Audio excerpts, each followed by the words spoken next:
Welcome back to Venky's kitchen. ಇವತ್ತಿನ special ಮೆಂತ್ಯ ಬಾತ್. ಇದನ್ನು ಹೇಗೆ ಮಾಡೋದು ನೋಡೋಣ ಬನ್ನಿ. ಇದಕ್ಕೆ ಬೇಕಾಗುವ ಸಾಮಗ್ರಿಗಳು: ಒಂದು ದೊಡ್ಡ ಕಟ್ಟು ನಾನು ಮೆಂತ್ಯ ಸೊಪ್ಪು ತೊಗೊಂಡಿದ್ದೀನಿ, ಮತ್ತು ಒಂದು ಹಿಡಿ ಕೊತ್ತಂಬರಿ ಸೊಪ್ಪು ತೊಳೆದು ಕಟ್ ಮಾಡಿ ಇಟ್ಕೊಂಡಿದ್ದೀನಿ. 4 ದೊಡ್ಡ ಈರುಳ್ಳಿನ ಕಟ್ ಮಾಡಿ ಇಟ್ಕೊಂಡಿದ್ದೀನಿ. 3 ಗೆಡ್ಡೆ ಬೆಳ್ಳುಳ್ಳಿ, 3 ಇಂಚು ಶುಂಠಿ, 20 ಹಸಿಮೆಣಸಿನ್ಕಾಯಿ. ಪಲಾವ್ ಸಾಮಗ್ರಿಗಳು: ಅರ್ಧ ಸ್ಪೂನ್ ಸೋಂಪು, 3 ಇಂಚ್ ಚಕ್ಕೆ, 4 ಲವಂಗ, 2 ಏಲಕ್ಕಿ, ಸ್ಟಾರ್ ಅನೀಸ್ ಹೂವು 1, 4 ಪಲಾವ್ ಎಲೆ, 2 ಟೊಮೆಟೊ ಹಣ್ಣನ್ನ ಕಟ್ ಮಾಡಿ ಇಟ್ಕೊಂಡಿದ್ದೀನಿ. ಹಸಿ ಬಟಾಣಿ ತೊಳೆದಿಟ್ಕೊಂಡಿದ್ದೀನಿ ನಾನಿಲ್ಲಿ. 2 ಸ್ಪೂನ್ ಕಲ್ಲು ಉಪ್ಪು, 7 ಸ್ಪೂನ್ ಅಡುಗೆ ಎಣ್ಣೆ, 3 ಸ್ಪೂನ್ ಧನಿಯಾ ಪುಡಿ, 2 ಆಲೂಗೆಡ್ಡೆ, 2 ಚಿಕ್ಕ ಕ್ಯೂಬ್ ಬೆಣ್ಣೆ ತೊಗೊಂಡಿದ್ದೀನಿ. ಇಲ್ಲಿ ಪಾವಿನ ಲೋಟ ಕಾಣ್ತಿದೆ ಅಲ್ವಾ, ಈ ಪಾವಿನ ಲೋಟದಲ್ಲಿ ನಾನು 3 ಪಾವ್ ಅಕ್ಕಿ ತೊಗೊಂಡಿದ್ದೀನಿ. ಈ 3 ಪಾವ್ ಅಕ್ಕಿಗೆ ನಾನು 6 ಪಾವ್ ನೀರು ತೊಗೊಂಡಿದ್ದೀನಿ. ಅದನ್ನ ಬಿಸಿಗಿಟ್ಟಿದ್ದೀನಿ ಕುದೀಲಿ ಅಂತ, ಪಲಾವ್ಗೆ ಬೇಕಾಗತ್ತೆ. ನೆಕ್ಸ್ಟು ಮೊದಲು ಮಿಕ್ಸಿಗೆ ಹಸಿಮೆಣಸಿನ್ಕಾಯಿ, ಶುಂಠಿ, ಬೆಳ್ಳುಳ್ಳಿ ಹಾಕ್ಕೊಂಡು ಈ ಥರ ರುಬ್ಕೊಳ್ಳಿ. ಇದನ್ನ ಕನ್ಸಿಸ್ಟೆನ್ಸಿ ನೋಡ್ಕೊಂಡು ಇನ್ನೊಂದು ಸ್ವಲ್ಪ ನೀರು ಹಾಕ್ಕೊಂಡು ಈ ಥರ ಫೈನ್ ಪೇಸ್ಟ್ ಮಾಡ್ಕೊಳ್ಳಿ. ಕುಕ್ಕರ್ಗೆ ಎಣ್ಣೆ ಸೇರಿಸ್ಕೊಳ್ಳಿ. ಎಣ್ಣೆ ಸೇರಿಸ್ಕೊಂಡ್ಮೇಲೆ ಪಲಾವ್ ಸಾಮಗ್ರಿಗಳು ಹಾಕ್ಕೊಂಡು ಅದನ್ನು ಚೆನ್ನಾಗಿ ಫ್ರೈ ಮಾಡ್ಕೊಬೇಕು. ಇದು ಫ್ರೈ ಆದಮೇಲೆ ನಾವು ಏನು ಪೇಸ್ಟ್ ಮಾಡ್ಕೊಂಡಿರ್ತೀವಿ ಹಸಿಮೆಣಸಿನ್ಕಾಯಿ, ಶುಂಠಿ, ಬೆಳ್ಳುಳ್ಳಿನ ಅದನ್ನು ಸೇರಿಸ್ಕೊಬೇಕು. ಸೇರಿಸ್ಕೊಂಡು ಇದು ಹಸಿ ವಾಸನೆ ಹೋಗೋ ತನಕ ಚೆನ್ನಾಗಿ ಫ್ರೈ ಮಾಡ್ಕೊಬೇಕು. ಅದು ಕುದೀತಾ ಇದೆ ಮಸಾಲೆ ಅನ್ನೋವಾಗ ಈರುಳ್ಳಿ ಸೇರಿಸ್ಕೊಬೇಕು. ಈರುಳ್ಳಿ ಅರ್ಧ ಬೆಂದಾದಮೇಲೆ ಅದಕ್ಕೆ ನಾನು ಟೊಮೆಟೊ ಸೇರಿಸ್ಕೊತಾ ಇದ್ದೀನಿ. ಟೊಮೆಟೊ, ಈರುಳ್ಳಿ ಫುಲ್ ಬೆಂದಾದಮೇಲೆ ಈಗ ಮೆಂತ್ಯ ಸೊಪ್ಪು ಸೇರಿಸ್ಕೊಂಡು ಕೈ ಆಡಿಸ್ಕೊಬೇಕು.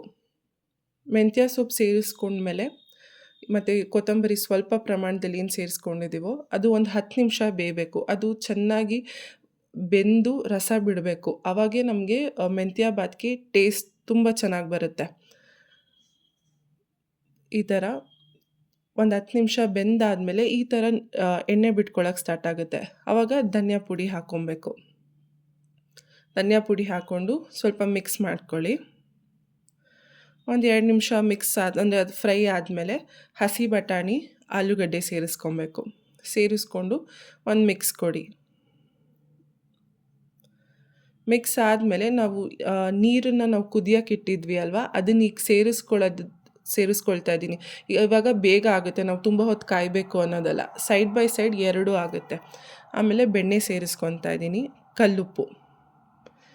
ಕಲ್ಲುಪ್ಪು ಹಾಕಿದ್ಮೇಲೆ ಈ ಥರ ಕುದಿ ಬರಬೇಕು. ಕುದಿ ಬಂದಮೇಲೆ ನೀವು ಅಕ್ಕಿ ಏನು ತೊಳೆದಿಟ್ಕೊಂಡಿರ್ತೀರೋ ಅದನ್ನು ಸೇರಿಸ್ಬೇಕು. ಆವಾಗ ಮೆಂತ್ಯ ಬಾತ್ ಉದುದ್ರಾಗಿ ಬರುತ್ತೆ. ಅಕ್ಕಿ ಸೇರಿಸಿದ ಮೇಲೂ ಈ ಥರ ಒಂದು ಕುದಿ ಬರಬೇಕು. ಕುದಿ ಬಂದಮೇಲೆ ಒಂದು ಸತಿ ಸೌಟ್ ಹಾಕಿ ಒಂದು ಸ್ಟಿರ್ ಮಾಡಿ ಎಲ್ಲ ನೀಟಾಗಿ ಮಿಕ್ಸ್ ಆಗಬೇಕು. ಮಿಕ್ಸ್ ಆದಮೇಲೆ ಕುಕ್ಕರ್ ಲಿಡ್ ಕ್ಲೋಸ್ ಮಾಡಿ. ಕುಕ್ಕರ್ ಲಿಡ್ ಕ್ಲೋಸ್ ಮಾಡಿದ್ಮೇಲೂ ಇನ್ನೊಂದು ಟಿಪ್ ಏನಂದರೆ, ಈ ಥರ ವಿಷಿಲ್ ಬರಬೇಕು. ಅಂದರೆ ವಿಷಿಲ್ ಹಾಕೋಕ್ಕಿಂತ ಮುಂಚೆ ಅದು ಸೌಂಡ್ ಬರ್ತಿರತ್ತಲ್ಲ, ಆವಾಗ ನೀವು ವಿಷಿಲ್ ಹಾಕಿದ್ರೆ ಅನ್ನ ಉದುದ್ರಾಗುತ್ತೆ. 1 ವಿಷಿಲ್ ತೊಗೊಂಡಿದ್ದೀನಿ ನಾನು. ತೆಗೆದ್ಮೇಲೆ ಈ ಥರ ಕಾಣುತ್ತೆ, ಬಟಾಣಿ ಎಲ್ಲ ಮೇಲೆ ಬಂದಿರುತ್ತೆ. ನೀವು ಚೆನ್ನಾಗಿ ಒಂದು ಕಡೆಯಿಂದ ಮಿಕ್ಸ್ ಮಾಡಬೇಕು. ತುಪ್ಪ ಬೇಕು ಅನ್ನೋರು ಈ ಹಂತದಲ್ಲಿ 1 ಸ್ಪೂನ್ ತುಪ್ಪ ಹಾಕ್ಬೋದು, ಟೇಸ್ಟ್ ಎನ್ಹ್ಯಾನ್ಸ್ ಆಗುತ್ತೆ. ಈ ರೀತಿ ಕಾಣುತ್ತೆ ಮೆಂತ್ಯ. ಇದಂತೂ ತುಂಬ ಇಷ್ಟ ಆಗುತ್ತೆ, ಚಿಕ್ಕ ಮಕ್ಕಳಿಂದ ಹಿಡಿದು ದೊಡ್ಡವ್ರಿಗೂ ಕೂಡ ತುಂಬ ಇಷ್ಟ ಆಗುತ್ತೆ. ಟ್ರೈ ಮಾಡಿ ಹೇಗಿದೆ ಅಂತ ಹೇಳಿ. Thank you for watching.